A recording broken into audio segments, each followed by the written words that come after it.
All right, so I got another request from one of my learners, and they told me that they tried to do this question. Of course, they got it right, but they just didn't understand like what was really happening here. Not that they got it right because they understood, but they got it right because of following the principles, right? So the principle that they followed is that to determine the maximum of any graph at all, you have to let its derivative equal to zero. So that is one thing that they didn't understand, and they wanted me to explain it to them. So I just decided not to just explain it to them. I know that there's a lot of learners that still do not understand that, so I decided to make a video to explain that as well, right? So we're going to tackle this question 10. That is two questions, but before we get into tackling this question, I want to explain something that I know that a lot of learners still do not understand. Right? Why do we say that the equivalent of the why do we say to determine the maximum or the minimum or to apply optimization in calculus Q12, we have to say the derivative is equal to zero? Where does that come from? So let me just explain. I don't even know if I should start from the first principles. Okay, let me start from the first principles. You know that the formula for gradient is equal to y2 minus y1 over x2 minus x1. In geography, we call this the vertical distance over the horizontal distance, right? People that are, or learners that are doing geography, they know what I'm talking about. It is the vertical distance over the horizontal distance, right? So in mathematics, it's just y2 over y1, y2 minus y1 over x2 minus y, which is basically the same thing because this is y2 minus y1 is the vertical difference, and then x2 minus x1 is the horizontal difference, right? So this is how we calculate the gradient. By the way, I know that there's still learners that still do not know where this formula comes from. This is irrelevant to calculus, but let me just teach you. So we have this formula, y minus y1 is equal to m into x minus x1. So this formula comes from the formula of the gradient. They just omitted the 2, okay? So they just omitted the 2 here, the 2 there. They just removed the 2, okay? Right, so what? How do we get here? We just multiply both sides by x2 minus x1, x2 minus x1. Therefore, the x2 minus x1 cancels the x2 minus x1. Therefore, only y2 minus y1 remained. And then here we had m multiplied by x2 minus x1. All right. So they just removed the 2.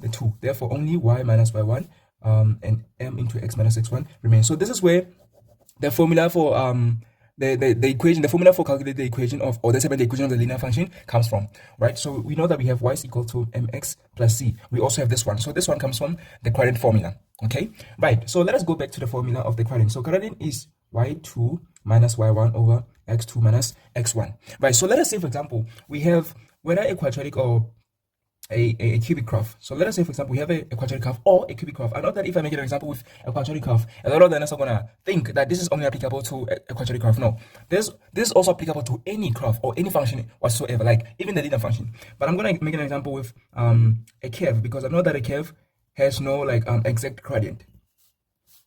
Right. So imagine a linear function.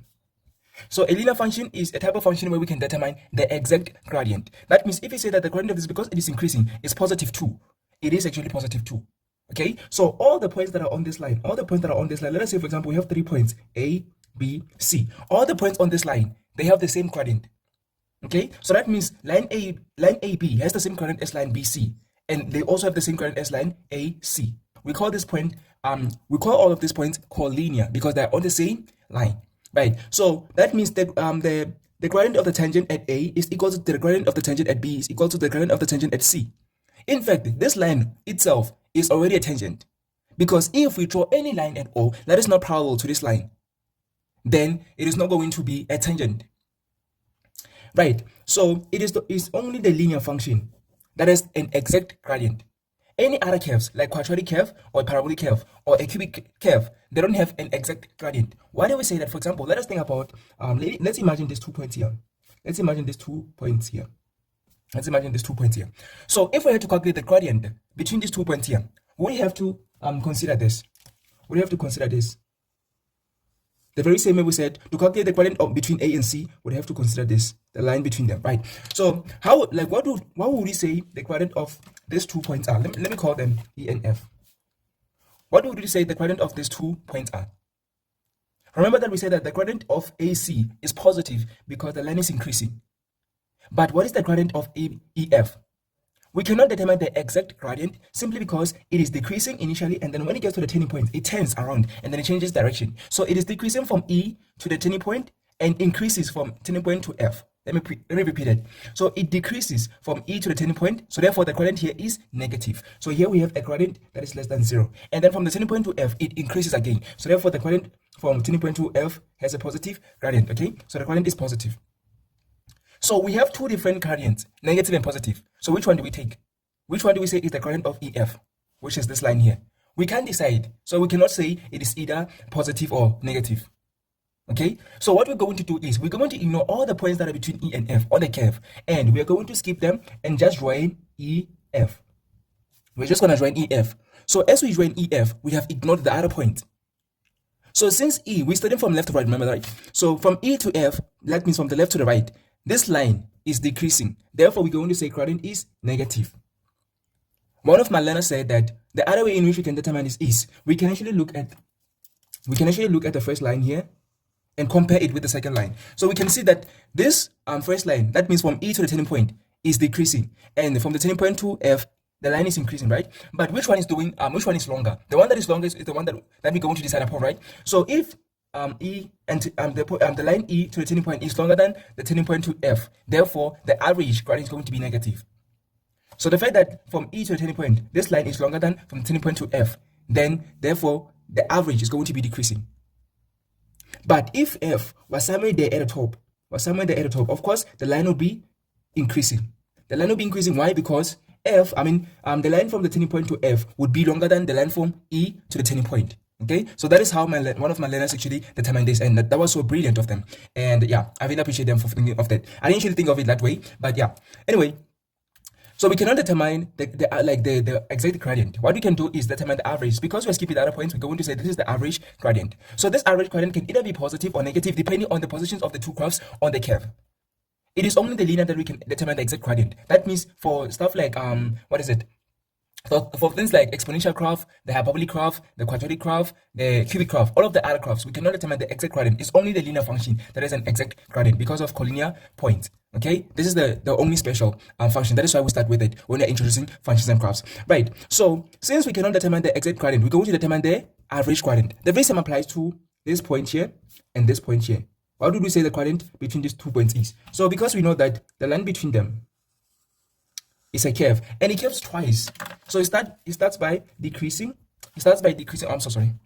It starts by decreasing. So it decreases first.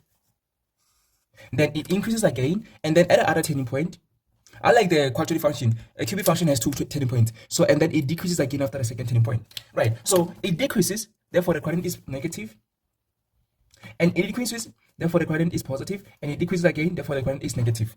So which one would you say it is? Is it a positive gradient or a negative gradient? What you're just going to do is, which one is longer? Which line is longer? According to one of my learners' theory. Okay, so I'm just going to utilize that theory right now. So which one is longer? Is it the black lines where the graph is decreasing longer than the blue lines, or vice versa? So we can actually tell that the black lines, when you combine them, they are longer than the blue lines. So the blue line represents an increasing function, but the two black lines represents the decreasing. Since we're moving from left to right, therefore the average is going to be decreasing. Why is it decreasing? Because the black lines are both decreasing and they are longer than the one that is increasing. That is how one of my learners explained that, and I love that. I actually learned it a few weeks ago, and I'm just going to utilize it from now on. You see the importance of a relationship, or a good relationship with a teacher and a learner, right? So I will just explain it in this way. So I will say which one is at the top, because I'm moving from left to right. This point here is at the top. Let me just call it X, and then this one Y, right? So because this one is at the top and this one is at the bottom, of course, going to be decreasing. But the average is going to be decreasing. Therefore, we're going to say the average gradient is less than 0, right? So since we're not going to be talking about the exact gradient, we're going to be talking about, an average gradient. This is where the formula comes from, okay? So let's imagine any function, okay? So average gradient applies to all functions. I'm just going to utilize, let me say, the cubic one, because the cubic one is the one that we utilize the most in calculus, even though the quadratic sometimes gets in when you're talking about the derivative of a cubic, right? But let us talk about the cubic, and this time I'm going to make it positive. I'm going to make a positive, therefore it's going to be increasing twice, right? So let's say, for example, we have a point here, and we have another point, let me say here. We have another point here. I'm going to make this breadth, okay? So of course, we said that we cannot determine the exact gradient. That is something that we just learned from everything that I explained here. So what we're going to do is we're going to compare the vertical distance. So what is the vertical distance between the two? There's a vertical distance between the two. The vertical distance between the two is going to be determined by the difference between the y values of the 2 points. That means if we say, for example, this point is x to y, I'm just making an example. This point is going to be, okay, we also have to consider the horizontal distance, okay? So we also have to consider the horizontal distance. Okay, let me show you this. So this is the vertical distance. Now we have to also consider the horizontal distance. Okay, right. So let us say, for example, the horizontal distance here is h. The horizontal distance here is h. What is going to be the x value here? If here we have x and here the horizontal distance is h, that means the difference horizontally is going to be h. Therefore, here we're going to say x plus h. Therefore, the x coordinates of this point is going to be x plus h. Okay, so the x coordinate of this point is going to be x plus h, because we said, for example, if here we have 2 is to something, and then we say the horizontal distance is 5, therefore we're going to say 2 plus 5 is 7. I hope that you understand that, and I know that you do. Right, so the very same way, we're going to because we are generalizing this, we're just going to utilize x. So we're going to like x, then plus the horizontal distance is x plus h. Right, and then what is going to be the corresponding y value? Instead of making this y, what you're going to do is, we know that y is the same as f of x. So the y value is the corresponding value for when f the corresponding value of the function when x is a certain value. Let me explain that again. So the y value, or the corresponding y value of x, is the corresponding value on the function when x is a certain value. That is why we say it's f of x. So instead of saying y, let us say f of x here. Therefore, this point we're going to call it x is to f of x. So if we call it x is to f of x, therefore this here is going to be x plus h, then f of x plus h. So we don't want to say x is to y. We're going to call it x is to f of x. We know that f of x is still the same as y. Therefore, we're going to we're going to add a horizontal distance. Therefore, this point here is going to be x plus h. Therefore, its corresponding y value is going to be like f at whatever the value is of x, which is x plus h. Therefore, the fact that we have these 2 points, we can calculate what? The average gradient. So the average gradient is going to be like this. Considering the what? Considering the vertical distance between them. Remember that the vertical distance between them is going to be the y value of this one minus the y value of that one, or vice versa. Especially the y value of this one at the top minus the y value of the one at the bottom. Right, so let us calculate the average gradient. The average gradient is going to be like m is equal to, because the average gradient is of a linear function, so this is linear here. We know that we are ignoring this other part. We are ignoring this part here. We are ignoring this part because the graph is decreasing then increasing again, so we can be decisive, right? So we're just gonna join the two dots or the 2 points, and then that's gonna form a linear function, right? So we're going to say m is equal to, so we're going to utilize the very same formula as we utilized to calculate the gradient of a linear function. So we're going to be like y2 minus y1 over x2 minus x1. Let us say here we have the second point, so y2 and x2, and here we have x1 and y1. Because these are the first points when you're moving from left to right, and these are the second points when you move from left to right. Right, so we're going to the y2 is f of x plus h minus y1 is just f of x. Then x2 is x plus h minus x1 is just x. So therefore the x is going to cancel the x. Therefore the average gradient is going to be equal to f of x plus h minus f of x, then over h. So this is where that formula of the first principles comes from. But it has the limit. So what is the limit? This is where the limit comes in it. So the limit comes from the vertical distance. So what is the vertical distance between the 2 points? So remember that this is the line. This is the line that connects the 2 points. This line here. It is very, very important, that line. Okay. So this line here that connects the 2 points. It is very, very important. Look at what it does. So as the 2 points approach each other, let's say, for example, these 2 points are going to approach each other. So where are they going to meet at? They're going to meet at a turning point. I explained this to my learners how they meet at a turning point. So they meet at a turning point in this way. So this point here to the turning point, its gradient is okay, well, it takes it longer because the line is longer, right? But its gradient is quite more gentle than this one. This one here, it's steep. So since the gradient here is steeper than the gradient here, therefore this one's going to take longer. The very same way, when you go down, is a very let me not say down. When you go up, a very steep hill is going to take you longer than if the hill is gentle. Okay. For example, let us say that we have a ramp. The ramp, it looks like this. Okay. So the ramp looks like this, and the other one looks like this. The other one looks like this. Which one is going to take you longer to reach the top? Let us say here we have the top. So which one is going to take you longer to get to the top? I believe you're going to say this one. So this one is going to take you longer to get to the top because the steepness or the gradient is very, very steep. Okay. So this one has a very steep gradient. So the fact that it has a very steep gradient is going to take you longer to get to the top. But this one, because it is gentle, then it's going to take you less time to get to the top. Okay, so here you're going to burn, you're going to lose less energy than this one. With this one, every step that you take to go up, you're going to lose more energy than this one. That is why for this one, it's going to take you longer. The one that has a steep current is going to take you longer. The very same way here, we have a very steep gradient than there. There we have a very gentle gradient. So that means here it's going to take us longer to get to the turning point, and here it's going to take us shorter. That is why they're going to reach at the same time, even though this one was much away from the turning point. So that is how I explained to my learners. I hope that you understand that, right? So they're going to meet at the turning point. Remember that this is the line that connects the 2 points. Now, if they meet at the turning point, it means that now they have occupied the same position, or they are at the same position. So they are both at the turning point. So now those 2 points, the 2 points here and here, now they are at the same position. So what is that line that is going to connect the 2 points? That line that is going to connect the 2 points, because it's going to try its best to connect the 2 points, it is going to be a tangent because it is trying to connect the 2 points. Okay, so it's going to be a tangent. So as it forms the tangent, what is its gradient? By the way, this tangent is going to be a horizontal line. So what's going to be its gradient? Remember that a gradient of a horizontal line, we learned this in grade 9, that the average of the gradient of the horizontal line is equal to 0. Because the y value does not change. So on top we're going to have 0, and on the bottom, of course, we're going to have a certain value, but we're going to have 0 over something which is just going to be 0. Therefore, the gradient of this turning point at the gradient of this tangent at the turning point is going to be equal to 0. So that is why we get the concept of the gradient of the tangent at the turning point is equal to 0. So since this is at a turning point and we have a gradient, by the way, the tangent only forms this line. Before, it was not a tangent, it was a secant. Why do we call it a secant? Because it cuts the graph at 2 points, right? So it has turned from being a secant to being a tangent. Now it is a tangent and it becomes a tangent at the turning point. Now that it is a tangent and it is at a turning point, what is its gradient? Its gradient is going to be equal to 0. That is why we say that the gradient of the tangent at the turning point is equal to 0. Even if you go that way, the gradient of the tangent at the turning point is equal to 0. The gradient of the tangent at the turning point is equal to 0. The gradient of the tangent is equal to 0. So where does the limit come from? The limit comes from, okay, we're going to be like, as the horizontal distance between the 2 points, these 2 points, as the horizontal distance between them approaches 0, or as they try to occupy the same position. Because now that they have occupied the same position, that means the horizontal distance, the vertical, okay? So the vertical distance between them is equal to 0. Okay, there's no longer any space between them because they've occupied the same position. So there's no vertical distance between them. I hope that is clear. Right, so we're going to be like, as the vertical distance between them decreases or it approaches 0, then the line that is going to connect the two, or the gradient of them, is going to keep on approaching 0. Okay, so we're going to be like, as the limit is when the vertical distance, the vertical distance. So this h represents the vertical distance. So we're going to be like, the limit is when the vertical distance approaches 0. Then there's gonna be a tangent that's gonna be formed. Okay. So as we approach, or as the vertical distance decreases, then the tangent is more likely to be formed. When h is equal to 0, therefore the tangent at the turning point will have formed. So I hope that is clear, right? So this is where the formula comes from. So we're going to be at the limit as the vertical distance approaches 0, therefore the 2 points are going to occupy the same position. Let me write it here. So we're going to be the average gradient is equal to, so as the vertical distance approaches 0, or as the 2 points are going to occupy the same position, then we're going to have this gradient.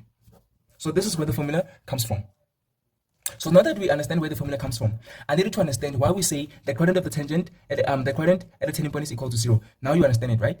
Okay. So alright, now that I've explained it, allow me to go to the next page now to answer the question. So I hope that you have understood now why do we say the gradient of the tangent at the turning point is equal to 0. So this is why when you try to determine the coordinates of the turning point, we say the gradient of the tangent is equal to 0. So the gradient of the tangent is the derivative of any function, whether it's linear, hyperbolic, exponential, or quadratic, or cubic. The gradient of the tangent is the derivative of that. So since the derivative is the gradient of the tangent, the derivative is equal to the gradient of the tangent. This is something that you always need to know in calculus, especially in grade 12. So in grade 12 calculus, this is something that you're going to need to know. It's going to lead you to the correct answers throughout the whole topic, right? So the gradient of the tangent is equal to the derivative of a function. And at a turning point, it is equal to 0. So remember that a turning point is either the local maximum or the local minimum. In terms of the quadratic, we only have either the minimum or the maximum. If it is concave up, we have a minimum. If it is concave down, we have a maximum. But in terms of the quadratic, in terms of the cubic, we always have both the local minimum and the local maximum. So the local minimum and the local maximum, we call them the turning point. Right? So that's why we say that to determine a maximum or a minimum of anything at all, we're going to say that the derivative of that is equal to 0. Where does that come from? It comes from the fact that we're saying that a gradient is going to form there at a turning point, and its derivative is equal to 0, or its gradient is equal to 0. Because this is the local maximum, this is the local minimum. That is how we determine the maximum or the minimum. That very same principle is the one that utilized in optimization. So how do we calculate the minimum and the maximum? We consider the local maximum and the local minimum, and you know that the gradient of the tangent at those 2 points, or at either of them, is equal to 0. That is why when we determine the maximum or the minimum, we say the derivative is equal to 0. This is where the whole concept or the whole principle comes from. It comes from the first principles, from this formula. Okay, now I hope that you understand. That is why every time we try to determine the maximum or the maximum or the minimum, we say the derivative, which is the gradient of the tangent, at the maximum or at the minimum, is equal to 0. Right, I don't know a better way that I could have explained that, but I hope that now we're on the same page and now you understand. Right, let me go to the next page now to tackle these two questions. Yeah.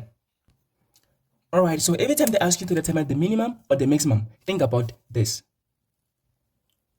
So this is the maximum, this is the minimum. So at those points, the gradient of the tangent is equal to 0. The gradient of the tangent is equal to 0. At those points, the local minimum and the local maximum, the gradient of the tangent is equal to 0. So this is why we utilize this to determine the maximum or the minimum of anything at all, whether it is the volume or whatever. But the concept or the principle, we get it from the first principles. Right, now let us get into the question. So the first question is 10.1. Well, before we get into the first question, which is 10.1, we're being provided with some information. So they said a cyclist rode from town P and stopped at town T. The speed in kilometers per hour at which the cyclist rode is represented by the equation. So we have the speed that have given us, right? And they said that this speed is in kilometers per hour. But so they're saying that this speed is represented by the equation as prime of t is equal to negative 3t squared plus 18t. Okay, well, there's a concept in differential calculus in grade 12 that I teach all of my learners, and it is the relationship between a cubic graph and its derivative graph. So you need to understand the relationship of a cubic graph and its derivative graph. So I'm just going to briefly draw a summary of it here. So a cubic graph, which is simply f of x versus, let me say versus, and then its derivative graph. So it's, I'm not supposed to actually put that there, its derivative graph. I'm taking the question and also teaching you at the same time. Okay, so this is how they relate. There's the relationship between a cubic graph and its derivative graph. By the way, its derivative graph is a quadratic graph or a parabola. Right. So the turning point, okay. So on the cubic graph, the turning point, I'm talking about the x values of the turning points. So the x values of the turning points are going to be the x-intercept, the x value of the x-intercept of the derivative graph. So it's going to be the x-intercept, the x values. Because we know that with the x-intercepts, the y values are 0, right? So the x values of the turning points of a cubic graph are the same as the x values of the x-intercepts of a derivative graph. Right, what else? We also have the point of inflection. Yes, we also have the point of inflection. So the point of inflection of a cubic graph is the same. Well, what I'm talking about the point of inflection, I'm talking about the x value of it. So the x value of the point of inflection of a cubic graph is the same as the y-intercept. It is the same as the y-intercept of the derivative graph, but I'm talking about the y value. It is the same as the y value of the derivative graph. And also, everywhere the cubic graph is increasing, then the derivative graph is above x-axis. Everywhere the cubic graph is increasing, the derivative graph is above the x-axis. And everywhere the cubic graph is decreasing, the derivative graph is below the x-axis. Let me try to show you that. So we're going to have something like this: increasing, decreasing, increasing. And maybe here we're going to have increasing, decreasing, and increasing. So I'm talking about the part where it is increasing. So I'm talking about this part here increasing and this part here increasing, right? And then here I'm talking about the part where it is decreasing, which is this part here, right? So with the derivative graph, it is going to be, for increasing, it's going to be above. So we're going to have something like this. We're going to have something like this. And then let us say, for example, here we have the x-axis. So we're talking about that part where it is above, this part here and this part here. So this is the relationship between the cubic graph and its derivative. And the part where it is below, we're talking about this here. These are the things that you should know by heart, by the way, okay? So I wish I could actually do a proper lesson. The unfortunate part is that I'm explaining quickly in my videos because I'm a very busy person, and usually I have to rush somewhere after I'm done with the video. So that is why I explain very quickly. But all of my learners, they attend my classes and I explain to them slowly and thoroughly, and they understand these things. So you're welcome to actually join my classes if you don't want me, if you don't want to be watching these videos where I'll be explaining very quickly. Right? You can just maybe put it in a slow mode if that is actually possible, and then listen to what I'll be explaining here. Anyway, so those are the things that you're supposed to know by heart, okay? So that's the relationship between a cubic graph and its derivative graph, okay? So why did I actually draw a concave up? Why not a concave down? A concave up because it's increasing twice, therefore the value of a is greater than 0. So the value of a is greater than 0 here. If the value of a is greater than 0, that means, remember that we have ax cubed plus bx squared plus cx plus d. So the value of a is greater than 0 if we draw it as increasing twice. So the fact that it's increasing twice, it means that the value of a is greater than 0. So if the value of a is greater than 0 for cubic graph, therefore the value of a must also be greater than 0 for its derivative graph. So we know that when a is greater than 0 for a quadratic graph, then it will be concave up.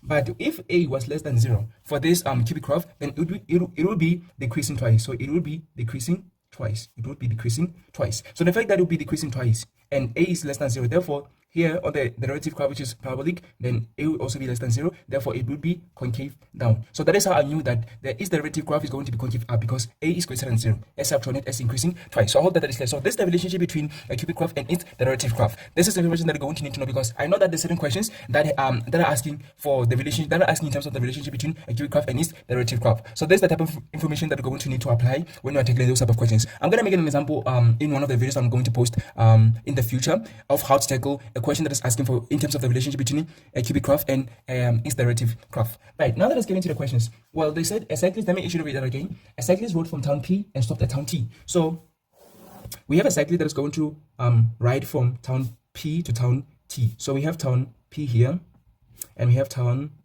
T right there, right? And then they're saying this. Okay, well, when they got to town T, they stopped. So they stopped at town T. If you did, well, I know that you guys are doing physical projectile, so we know that when something stops, it is stationary, right? We also did that in Doppler effect, right? So when something stops, it means that it is stationary, therefore its velocity is 0. So we should know that the velocity at time t, at town t, not time, at town t is 0. So the velocity here is 0, or the speed, as we usually indicate in mathematics. In physics, it's velocity, therefore it is the direction, but here we're talking about the speed. So the speed at town t is equal to 0 because it stopped at town t. So they're saying the speed in kilometers per hour at which this cyclist rode is represented by the equation. So we have a distance, of course. So there's distance involved. We don't know what the distance is. We don't know what the distance is. But one thing that I'm going to tell you is you need to understand the relationship between a cubic graph is the derivative, which is parabolic, and also the other one, which is the linear. For example, if we have something like f of x is equal to ax cubed plus bx squared plus cx plus d, its derivative is going to be, okay, well, here we have a cubic graph. Here we have a cubic graph. Its derivative is going to be quadratic. It's going to be 3ax squared plus 2bx plus c. So this is quadratic, whether you like it or not. This is quadratic. Okay, and then the second derivative is going to be linear because it's going to be 6ax plus 2b. So this one is linear. Therefore, the second derivative of a cubic function is linear. The first derivative of a cubic function is quadratic. Okay, so that means we move from cubic to quadratic to linear. As you can see that the highest degree of exponent keeps on decreasing by 1. For example, the highest degree of exponent in a cubic function was 3. In the quadratic function was 2. And then now in the linear is 1. Right. So in terms of the stuff like speed, distance, and speed, distance, and acceleration, we have something like this. We have the cubic function is acceleration. Okay, so cubic function is acceleration. Then the speed, not really that. Let me see. No, this the cubic function is the distance. I'm sorry, the cubic function is the distance. Then the quadratic function is going to be the speed. Then the linear function is going to be the acceleration. So we're going to start from the distance, then go to the speed, and then go to the acceleration. So therefore, the distance goes with the cubic, which is ax cubed. Then the quadratic goes with the speed, which is 3ax squared. And then the linear goes with the acceleration, which is just 6ax. Okay. So if they're asking in terms of the distance, speed, and acceleration, you should know that this is in terms of cubic, quadratic, and linear. So if you understand this one here, this part here, cubic, quadratic, and linear, you're going to apply that to the distance, speed, and acceleration. So distance is cubic, speed is quadratic, acceleration is linear. So since they said speed, as you can see that speed is the first derivative. That is why they say s prime of t. It is simply because of the first derivative. So that is what the speed is. It is the first derivative of the first one, or of the distance. Okay. So if this is the speed, which is equal to negative 3t squared plus 18t. Of course, we'd expect it to be squared because it is quadratic. That is something that we already know. But if you didn't know that, now you know. Okay, right. So the speed is s prime of t, which is equal to negative 3t squared plus 18t. Right. So that is all that we have. There is nothing else that we actually have. They say note, speed is the rate of change in distance with respect to time. Exactly. So they're saying it is the rate of change in distance. So the fact that they're saying it is the rate of change in distance, it means that the distance is the original. Then the speed is going to be the rate of change of that. So the rate of change of something, it is the gradient of the tangent. Okay. So this thing that you see here, it is the gradient of the tangent. Okay, so this thing here, f prime of x or s prime of t, f prime of x or s prime of t, they both represent the same thing, and it is the rate of change of something. Here we have the rate of change of x, here we have the rate of change of t. So that is what we call the gradient of the tangent, or the derivative. So that is what the speed represents. Okay, so we have the speed here. We're going to try to move from the derivative, which is the speed, to the original, which is the distance. What are we going to do? We're going to need to understand the relationship between the cubic graph and its derivative. Here we have the derivative, which is quadratic. We need to change that to the cubic. We're going to do that by understanding the relationship between them. So which point here represents or matches up with the other point on the cubic graph? Right. So 10.1 says calculate the maximum speed that the cyclist reached on this ride. So since we already have it as a derivative, we said that the derivative must be equal to 0. For us to be able to calculate the minimum or the maximum. So they say the maximum. That is the same thing. So we're going to be like the gradient of the tangent and the maximum is equal to 0. Therefore, the speed or the derivative is equal to 0 at the maximum. So we're going to be like this speed must be equal to 0 at the maximum. So it's going to be equal to, then we're going to say negative 3t squared plus 18t. And then from here, we're going to just solve for t. right? So since these two both have t's, we can actually just take out t as a common factor, and of course the negative 3 is also common, so we can actually just take out negative 3 as a common factor, and going to have negative 3 outside, and going to have t then minus 6 inside. Therefore negative 3 multiplied by t is negative 3 squared, and negative 3t multiplied by negative 6 is 18t. Now that we have this, we're going to be like we're going to apply the zero identity. Let me actually shift a little bit down so we can be able to see how we're going to do this. Alright, so we're going to apply the zero identity just as I explained earlier. So we're going to be like either of this one or this one is equal to 0, because if you have product of two things that is equal to 0, it means that one of the two things is equal to 0 or both of them are equal to 0. So we're going to be like negative 3t is equal to 0 or t minus 6 is equal to 0. Therefore, when you divide both sides by negative 3, we're going to get t is equal to 0, or we can say positive negative 6 to the right hand side becomes positive, so we're going to have t is equal to positive 6. So that means what did they want? They wanted the maximum speed that is actually reached on this side. So the maximum speed that person or the rider reached on this ride is when t is equal to 0 or when t is equal to 6. But we know that when we substitute t is equal to 0 here, we're going to get the speed equal to 0. So we don't want that, because the speed is equal to 0 is not the maximum speed. It is actually the minimum, the lowest, right? Like I said, that you're either going to get the minimum or the maximum, but we want the maximum. Therefore, we're going to substitute 6 into this formula. So we're going to let the speed when time is equal to 6 is going to be the maximum. So we're going to like negative 3 and then 6 then squared plus 18 and then 6. So here we have 36 multiplied by 3. What is 36 multiplied by 3? Let me see, 6 multiplied by 6 multiplied by 3. So we have 6 times 6 times 3, we have 18 multiplied by 6. Okay, so we're going to have 36 multiplied. Let me just do it manually. So we're going to have 8 and then 10. So that's 108. So we have negative 108 and then plus 18 times 6. So 18 times 6 is 6 times 3 times, it's the same thing, that is going to be equal to 0. Okay, so why are we both getting 0 when we substitute either 0 or 6? That is the question that we got answers of.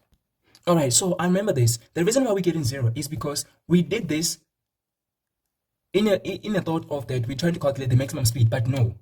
This is what we do when we calculate the maximum distance, not the maximum speed. Okay, so we were supposed to actually derive this again. Okay, so we're supposed to derive this again to determine the maximum speed. Remember that this is the original function, by the way, like I guess technically. Okay, so this is the original function. So since this is the original function, I want to determine the maximum of this. We don't want to determine the maximum of the distance. The maximum of the distance, we're going to utilize this formula, but we want the maximum of the speed. So therefore, we have to derive it again. So we're going to be like the second derivative of the speed is equal to, then 2 multiplied by negative 3, that's negative 6, then t, then plus 18. So this is how we derive it, and of course we're going to let that equal to 0, then we're going to have negative negative 6t plus 18. So we're going to take the negative 6t to the left hand side, so it's going to become positive 6t, and then we're going to have 18. When you divide both sides by 6, we're going to have t is equal to 3. Now we are talking. So therefore, when time is equal to 3 hours, then the rider is going to be riding at the maximum speed. So this is how we fix that. I'm so sorry that I actually confused you with this, but this is when we apply this when we're trying to determine the maximum distance. Okay, so this is what we are supposed to do if they wanted the maximum distance, but they wanted the maximum speed. Therefore, we had to derive this again. Right. So let me go to the next page because I've read out of space and going to tackle the last question, which is 10.2. I feel like this is one of the questions that was most intimidating just because of the mark allocation, but we're going to do it anyway. All right. So we've been provided with the formula for calculating the speed, and they said it is negative 3t squared plus 18t, and we have determined that is second derivative, which is remember that this is the speed, therefore the second derivative is going to be the acceleration, which is negative 6t plus 18. So this is the acceleration. Now they want, okay, well, I have not read the question yet, right? So we said 10.1 when t is equal to 3, right? So how did we do 10.1? We said the second derivative is equal to negative 6t plus 18 equal to 0. So negative 6t plus 18, and we said 6t is equal to 18, and then we said t is equal to 3. Therefore, when time is equal to 3 hours, that's when the rider was riding at the maximum speed. Now let us go to the last question, which is 10.2. So 10.2, they're saying calculate the distance between town P and T. So remember that I said we have town T here and town P right there. Okay, we have town P here and town T right there. So they want the distance. We know the speed, right? Remember that we said that at town T, the speed was equal to 0. Therefore, we say the speed at town T is equal to 0. And also the speed at town P, because it was the initial time, is equal to 0. Right. So they want the distance between town P and town T. So remember that I said that the distance must have been s at t, which is going to be, because it is going to be, remember that I said that here we have a quad and here we have a linear. Therefore, here we have the cubic. Therefore, the distance is cubic. So the distance must have been s of t. Okay, so here we have s prime of t as the speed, and then s second prime of t is the acceleration. So this one is linear, this one is quadratic, this one must have been cubic. Therefore, we must have gotten ax, actually t, because everything's in terms of t. So we must have had a t cubed plus b t squared plus c t plus d, right? So therefore, the speed must have been a t cubed plus b t squared plus c t plus d. Okay, so if we had to derive this, if we had to find the derivative of this, which is the speed, we have to say the speed at time t is equal to 3a t squared plus 2b t plus c. But remember that this, the derivative, which is the speed, we already have it, and it is this. It is negative 3t squared plus 18t. So that is how we relate the original function, which is cubic, and its derivative, which is the quadratic. Right, so we're going to be like, okay, if we had to derive the original, which is the distance, to speed, then we have to say the derivative of that is equal to 3a squared. This is how we apply differentiation, plus 2bt plus c. But we already have this. Therefore, it means that the derivative, which is the speed of the distance, is equal to 3a t squared plus 2bt plus c. But we already have this, and it is equal to negative 3 t squared plus 18t plus, well, we don't have anything else, right? So that means we have plus 0, which is equal to 3at squared plus 2bt plus c. So if you had to match this up, it means that 0 will match up with c, therefore c is equal to 0, and then 18t will match with 2bt. So therefore it means 18t is equal to 2bt. Okay, so because we're looking for b, we'll say divide both sides by 2t, divide both sides by 2t. This t cancels that t, this 2 cancels that 2, then b is going to be equal to this t cancels this t, and then 18 divided by 2 is 9. Therefore, b would be 9. What about a? So for a, we're going to match up this negative 3t squared with 3a t squared. So we say negative 3t squared is equal to 3a t squared. So because we're looking for a, we divide both sides by 3a t squared. 3t squared, 3t squared. So t squared cancels t squared, 3 cancels 3, therefore only a will remain. And then therefore we're going to have t squared cancelling t squared, and negative 3 over 3 is negative 1. Therefore a will be negative 1. Now that we have the a, the b, and the c, we can actually substitute them back into this, and that. So therefore the distance is equal to a, which is negative 1, and then t cubed, which is there, then plus b. So b is 9. So we have 9b squared. 9t squared. I don't know why I said b. 9t squared, because b is 9, so 9t squared. And then c is 0. We don't actually need to write that. Okay, so we have 0. And of course, this is going to be 0 because it was still a constant anyway. Therefore, it means that the equation for the distance is s of t is equal to negative 1t cubed plus 9t squared. Now that we have this, we can calculate the distance between town P and town T. How? Let me shift my camera a little bit down so you can see how we're going to do that.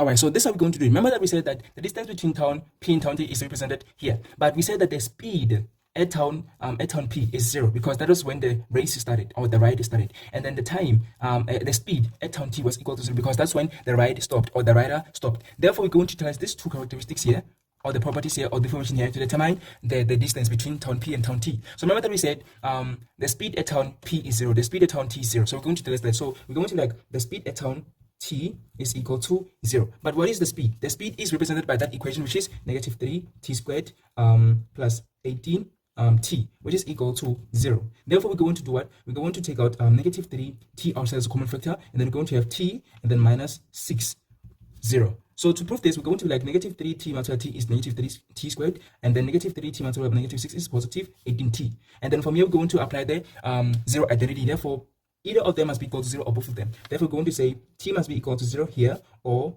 t must be equal to 6 here. So therefore, we have these two times. So 0 is at here. So time is equal to 0 here because this is the starting of the race. Then here we have time is equal to 6 hours. Therefore, after 6 hours, the rider reached town T. So therefore, it means that the rider reached town T after 6 hours.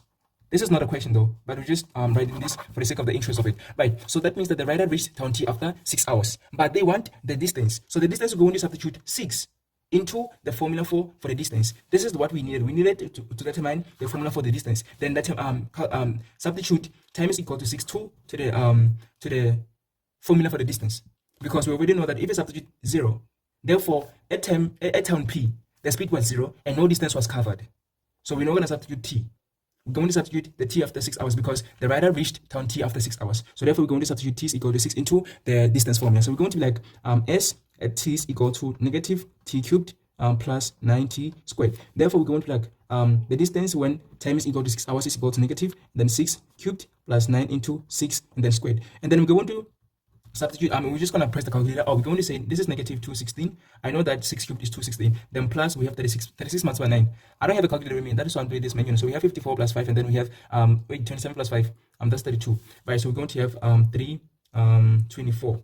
Right. So 324 minus 216. 324 minus 216. That's 14. 8, and then we have 0, and then we have 1. Therefore, the distance from town P to town T is 108 kilometers. So this is how we calculate the distance from town P to town T, and this is how we tackle this type of question. Of course, I took longer because I need to explain why do we always, because this learner that has asked me to do this question or to show them how to understand this question, they wanted me to explain to them why do we always say the derivative is equal to 0 to determine the maximum, and also what is the relationship between a cubic function and its derivative. So that is why I took this longer, but this is how you actually tackle this question and get your what is the mark allocation? 8 marks. So this is how you get your 3 marks, and this is how you get your 5 marks. So I hope that I've actually explained the way that you understand and you have actually enjoyed the video and that you have learned 1 or 2 things in this video. So if there's any other topic that you want me to tackle, let me know. But if you also want me to do another example regarding optimization, please let me know, and also send me that question or that paper so that I can try to show you how to tackle this type of questions. Right, so yeah, I'm gonna see you in the next video. Thank you very much for watching this one.